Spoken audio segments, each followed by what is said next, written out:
Meus irmãos, a paz do Senhor. Estou aqui mais uma vez para compartilhar com os irmãos aquilo que o Espírito de Deus ele tem nos dado, nos revelado, aquilo que o Senhor, pela sua infinita misericórdia, tem nos concedido em alguma das revelações acerca da Bíblia Sagrada, dos escolhidos de Deus, daqueles que Deus escolhe, daqueles que Deus levanta, das pessoas que não têm nome, não têm nenhuma posição social, aqueles que o Senhor, quando olha para eles, pode não ter nenhum requisito financeiro, pode não ter aparência, pode não ter nome, mas quando Deus olha para o coração dessa pessoa, o Senhor vê que dentro do coração dele há uma chama, um desejo de servir a Deus, de glorificar a Deus, de fazer a sua obra. Meditando um pouquinho acerca da Bíblia Sagrada, quero compartilhar com os irmãos o que está em Atos dos Apóstolos, capítulo de número 12, versículo de número 5. Está escrito assim: Pedro então ficou detido na prisão, mas a igreja fazia contínua oração a Deus por ele. Este versículo da Bíblia Sagrada nos diz que Pedro estava preso numa prisão. Eu fiquei meditando, orando a Deus, perguntando o que leva uma pessoa a pregar, a orar, a buscar a face de Deus e acabar sofrendo, acabar sendo perseguido, que nem Pedro foi.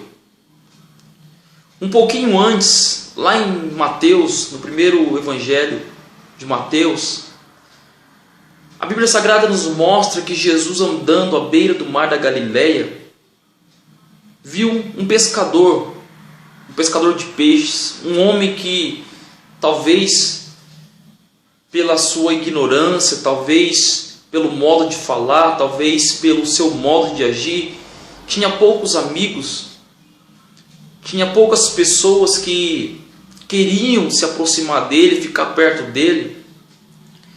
Mas Jesus, andando à beira do mar da Galileia, não olhou para a aparência exterior de Pedro, não olhou para a cor dos cabelos, para a cor dos olhos, para o tamanho de sua barba, para a tua postura social. Mas quando eu olho para o Espírito de Deus e vejo Cristo olhando para Pedro naquele mar, dentro daquele barco, mexendo nas redes, talvez irado por ter passado toda a noite em alto mar, não ter pegado nada, talvez conversando com o Tiago, com o João, dizendo assim: olha, a pesca hoje foi boa, hoje a pesca não foi boa. E Jesus viu através dos olhos de Pedro. Jesus olhou no interior do coração de Pedro e viu que ele necessitava de uma mudança de vida. Queria ir mais além, queria ir mais profundo no conhecimento. Estava cansado de levantar todo dia de manhã, pegar o seu barco, subir em alto mar, ficar dias fora de casa e voltar sem nada. E Jesus, quando olha para este homem, Jesus lhes diz uma palavra assim: olha, vinde após mim que eu te farei pescadores de almas.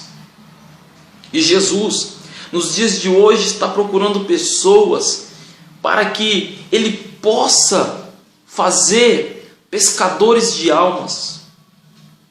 Jesus está à procura de pessoas que Ele possa curar, libertar, batizar com o Espírito Santo, tirar todo o pecado, todo o erro, toda a sujeira, encher com tua graça e com tua misericórdia, para que essas pessoas possam ir lá fora anunciar o Evangelho, curar os enfermos, libertar os cativos, quebrar as correntes, libertar os que estão acorrentados nas trevas.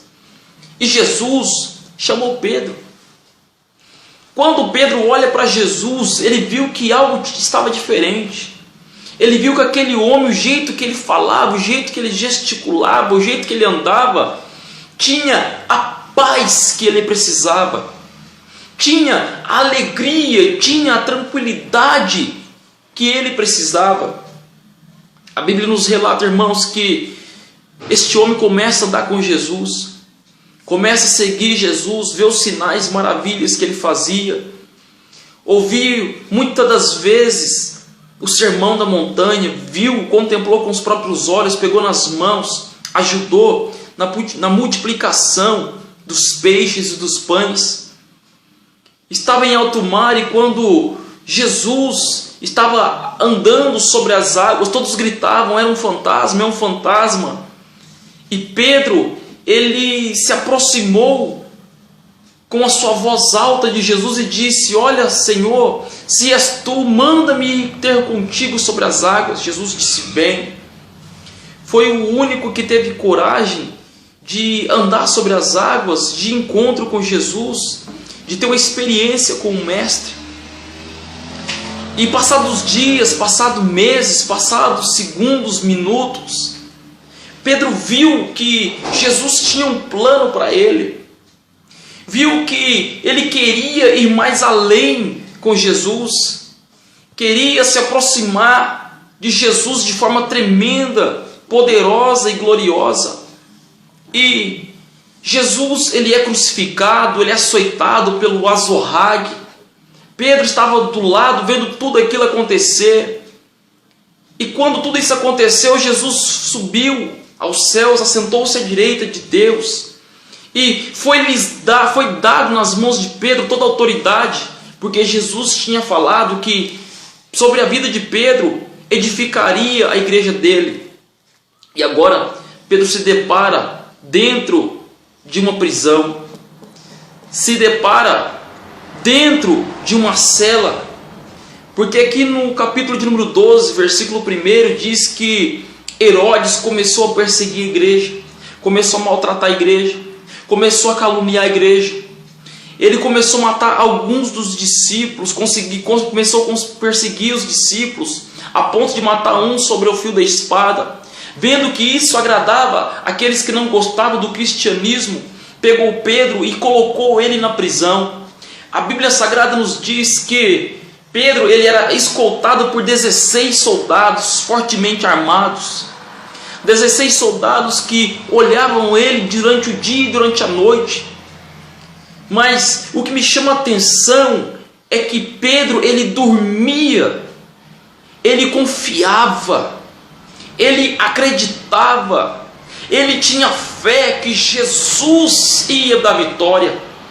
Talvez eu estou falando com pessoas que me assistem, que estão dizendo: Senhor, o Senhor me chamou, o Senhor me escolheu, o Senhor me deu dons de profecia, da palavra, do louvor, mas por alguma forma Satanás me aprisionou numa cela, num cárcere, algemou as minhas mãos, os meus pés, e aqui estou eu. Mas, meu irmão, eu quero lhes dizer em nome de Jesus que você não está sozinho. Pedro, ele estava preso, mas a Bíblia Sagrada nos diz que a igreja, ela orava por Pedro, a igreja, ela clamava, a igreja intercedia, a igreja buscava, a igreja, ela chorava, porque sabia que um membro seu estava preso no cárcere, que Herodes queria prender, queria maltratar. Meu irmão, em nome de Jesus, eu quero lhes dizer que Deus não te esqueceu, que Jesus está com você, que Ele jamais vai te abandonar. Se Ele foi Deus para andar à beira do mar da Galileia, te escolher, te chamar pelo nome, perdoar todos os teus pecados, escrever o teu nome no livro da vida, te encher com unção, autoridade, te colocar para pregar, para louvar, aquele que começou, Ele é fiel para terminar a obra que está feita na tua vida. Meu irmão, Deus abençoe a tua vida. Guarda essa mensagem no teu coração. Jesus dizendo: mesmo estando preso, a minha igreja está orando por você. Mesmo chorando, os meus filhos estão orando por você. Mesmo clamando, os meus filhos estão orando por você. E quando a igreja orava, Pedro milagrosamente foi libertado daquela prisão. O anjo entrou dentro daquela cela, mandou Pedro colocar sobre as costas a sua capa, o tirou de lá. Ele se dirigiu para onde estavam os amigos, os discípulos, aqueles que oravam. Bateu a porta, abriram a porta, e os olhos daqueles que oravam acreditaram e viram a glória do Senhor. Eu quero profetizar e declarar e liberar uma palavra sobre a tua vida, que você não vai morrer, você não vai sucumbir. O deserto, o vale da tribulação, da sombra da morte vai passar, e o nome do Senhor será glorificado. Deus abençoe a tua vida, em nome de Jesus.